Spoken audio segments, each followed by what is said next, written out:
ഇന്ന് നമുക്ക് ഒരു വെജിറ്റേറിയൻ ഊണ് തയ്യാറാക്കാം. പറമ്പിൽ നിന്ന ചക്കയും ചീരയും എല്ലാം പറിച്ച് നേരെ വീട്ടിലേക്ക് വന്നു. അരി രാവിലെ തന്നെ അടുപ്പത്തിട്ടിട്ടുണ്ടായിരുന്നു കേട്ടോ. ചക്കയെല്ലാം വെട്ടി ചെറുതായി അരിഞ്ഞ് ചക്കക്കുരുവുമെല്ലാം ചെറുതായി അരിഞ്ഞിട്ട് ചക്കക്കുരു കഴുകാനായി ചെറിയൊരു ബോളിലേക്ക് ഇട്ടു.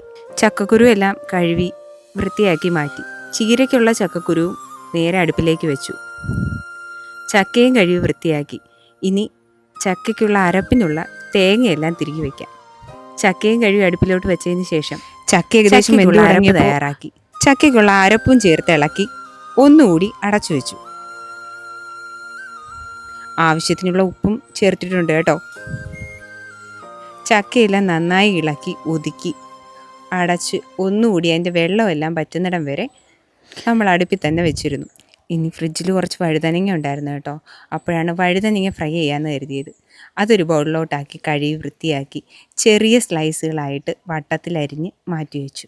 ഇനി ചീരയും നമുക്ക് ചെറുതായി അരിയാം. ചീരയും ചെറുതായി അരിഞ്ഞ് അതിനോടൊപ്പം ഒരു സവാളയും കൂടി അരിഞ്ഞ് നമ്മൾ വെച്ചു കേട്ടോ. ഇനി ചീരയ്ക്കുള്ള അരപ്പും തയ്യാറായി. ഇത്തിരി ജീരകവും വെളുത്തുള്ളിയും തേങ്ങയും എല്ലാം കൂടെ ചേർത്ത് ഒരുപാട് അരിഞ്ഞു പോകാതെ മാറ്റി വെച്ചു.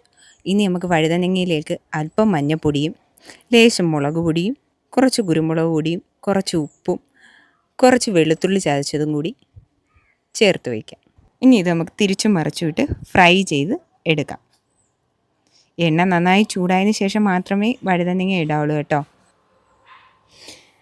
ഇനി നമുക്ക് ചക്ക റെഡിയായോ എന്ന് നോക്കാം.